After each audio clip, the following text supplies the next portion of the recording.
The candidate this week is a senior marketing person, and they are targeting a role in big tech, coming from consumer packaged goods, agriculture kind of type role, which is a bit of a interesting jump, but okay. And in this specific question block, the leadership principle at work is ownership, and I'm asking for a miss in terms of commitment. And so the TLDR version, or the feedback I would have read into the room for the candidate, is as follows. The candidate showed a high degree of ownership in acknowledging their failure to hit the target. Missing from their analysis was any introspection as to whether or not their target was reasonable, with the benefit of hindsight, especially 7 years of operating, which is the window of time in which they operated this story, or even the right one. Beyond that, the candidate did not demonstrate that they had learned anything specific from the miss that would allow them to be successful in the future in a similar situation. Solving the issue with an org change is not always the right answer. The candidate failed to make the case to support this conclusion. So this is the type of feedback you get with your mock interviews.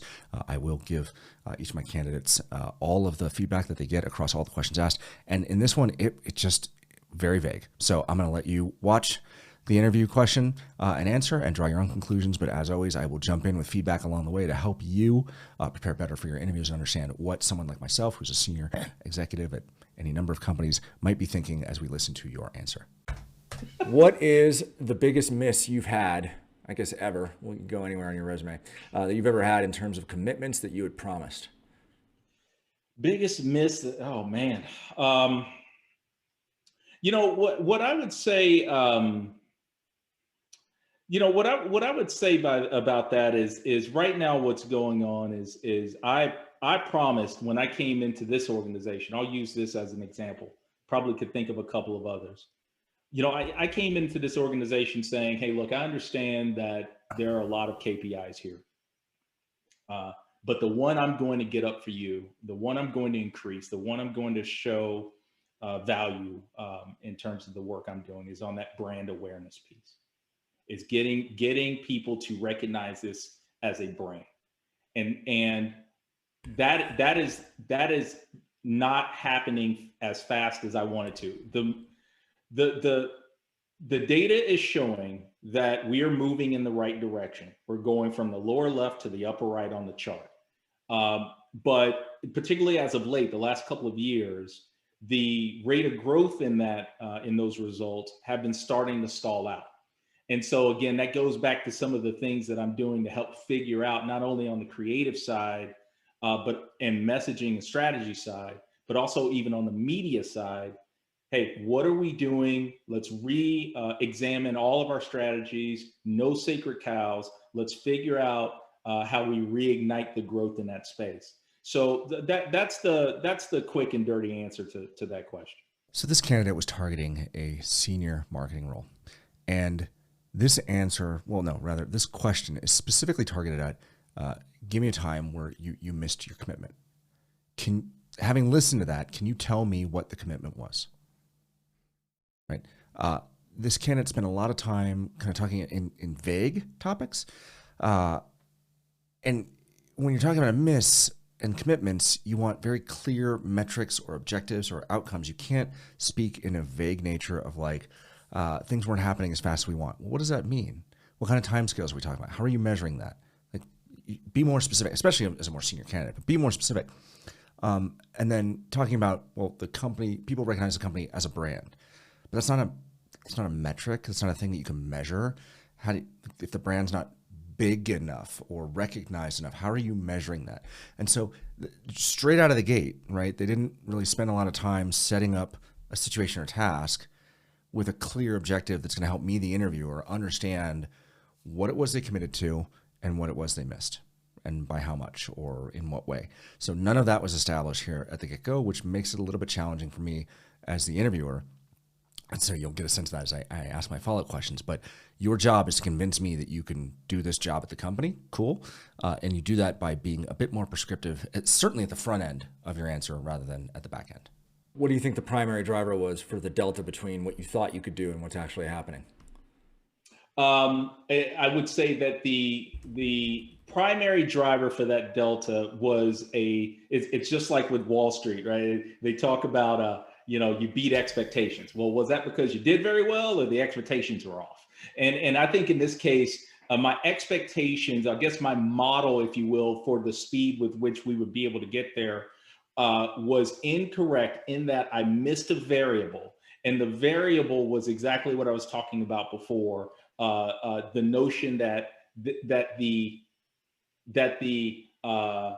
we'll say the absence of the mindset that this is a branded category, and the ability to shift the mind to start thinking about basically a commoditized space as a brand. That takes a lot longer and probably a lot more, again, psychological nuggets and efforts that we need to be making that we haven't been making to date. And so that is probably the biggest miss as far as the data point that I didn't consider 7 years ago when I made that statement. At least didn't consider it and put a high enough weighting on that equation. There's a lot to say here. And again, I want to caveat this as this is a senior leader targeting a senior marketing job. And as introduced towards the end of that follow-up answer, this was over a 7-year window. The vagueness and generality that this candidate is talking about things, it's really hard, or creating a difficult situation for me as the interviewer to then repeat back what I heard in a cogent way to other people on the hiring loop, where I can feel comfortable pounding the table and saying, yes, we need to hire this person. They talked about the category doesn't have a brand. Okay, fine. So that's, I guess, their variable that was missing from their model, but they didn't really talk about, well, how are you measuring that? Like, add context. How often were you measuring it? How reliably? How do you think about that? And so I don't know I still don't know what the miss is here, right? They're not achieving brand recognition. Like I pretty senior and wise interviewer person, still I'm a bit lost. And so there's a lot of opportunity here as a candidate to demonstrate data-led thinking and data-led decision-making, where this candidate just is falling really short. And there are times during this answer, now rewatching it, where, and I haven't watched this in a long time, where it feels like they're almost obfuscating for the purposes of hiding information or something, but it doesn't give the vibe that they're in command of the material. Almost like they're trying to tell a story to suit what they think the question was, but they're not really answering the question. And it's not giving a great feedback loop for me, the interviewer. And so it's making it very hard for me to be excited about the candidate when I'm still now, kind of two question answer, follow-up question, follow-up answer into this. And I'm still struggling with, okay, but what was the objective? Like, the point of the question was objective miss. I still don't know what that is. Your job is to make it easier for me to advocate for you, which means answer the question, but do so in a way that I can answer the question when asked, what did they say? If you like the content that you're hearing and seeing here, I have links where you can support the channel below, including signing up for a mock interview, or even just clicking that like button so other people like yourself who are in the market looking for a job can get great content about how to prepare for their interview. I'll ask this question. At what point during the cycle, right? Like you made a commitment, I'm assuming when you came in or some time after that, or maybe when you took the new role, because I know you've been promoted in role, but you made a commitment and you're not getting there. Yeah. Where in there do you feel like, or I guess, yeah, when did you raise this with stakeholders? You weren't going to get there. When did you realize, and when did you raise it with stakeholders? Walk me through that process. So my timeline was 5 years. I wanted 5 years to get to 30%. That's what I wanted. Brand awareness. Yes, to get from what was, we started out with 4% back in 2014, now at 20%. So I'm 10% short of my goal 2 years after when I wanted to deliver it. So what we decided, you're at minus 10 at plus 2. Correct. Got it. Okay. Correct. So I made a call on this 2 years ago by saying, hey, we're not where I want to be. Well, we need to make some changes. So what we've done, and the changes are not only just in terms of test and learn, but more permanent changes, even as it pertains to some of the partners that we have, specifically have to do with strategy. So, and by the way, the number I gave you was for general market, also run Hispanic. And a good example for the Hispanic side is we completely changed the strategy in terms of who we're targeting and how we're targeting them. A good example would be going from, we'll say from from first generation to second generation, and also going off of Spanish TV to having Spanish language ads on English content, making changes like that. As well as, again, looking at some of the more specific data points around what we need to be doing from a media channel standpoint. How do we leverage PR better? Doing a lot of those things to try to get those numbers up. And then finally, what I would say is making sure that we are completely aligned, not only from what we're doing to how we're testing it, because your sample piece, the sample within how you're testing for these data needs to align, or really it's the other way around. Your approach from a strategy and targeting standpoint, media, creative, and so on, needs to align with who you're asking. And so I think a little bit of that was off as well. We weren't aligned as much in those two areas. So we needed to tweak what we're doing, both on the testing and data side, as well as the marketing execution side. When you answer a question, especially a follow-up question, you have to view the follow-up question from the interviewer as a gift. They're kind of giving you a roadmap as to how are you doing in getting them to where they need to be, which is to advocate for you and understand what it is you did and be able to describe that to others. And this specific follow-up question was, at what point in the cycle and also how did you notify your stakeholders that you were going to have a miss? And this is where this kind of window of time now that this candidate is introduced, it gets a bit wonky from an answering point of view. It's great to have long-term goals, and that's fine.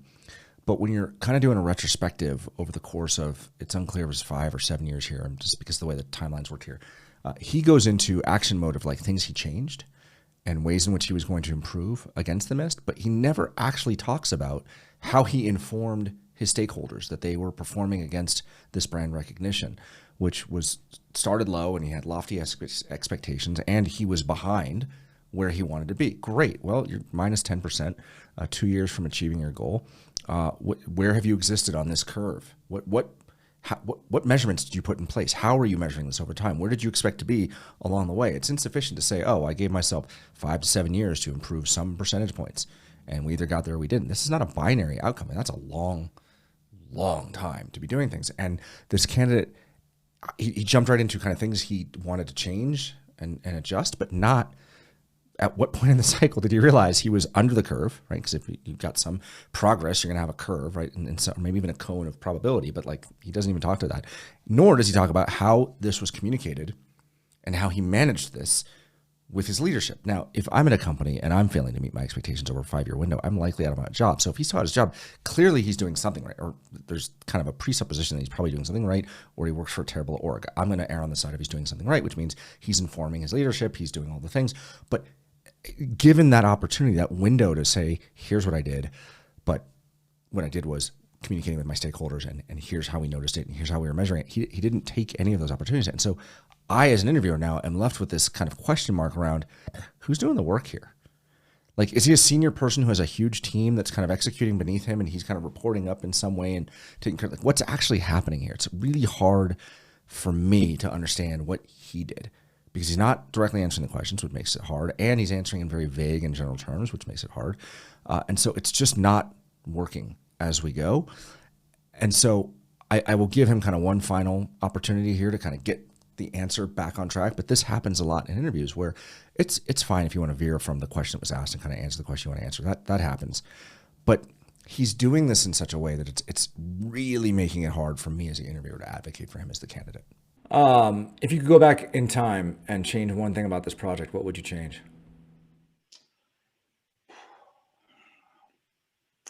If I could change one thing about what this whole thing is a project. There are several sub projects underneath it, but frankly, this whole thing is a project. And if it's one thing I could change, it's how our organization is frankly set up.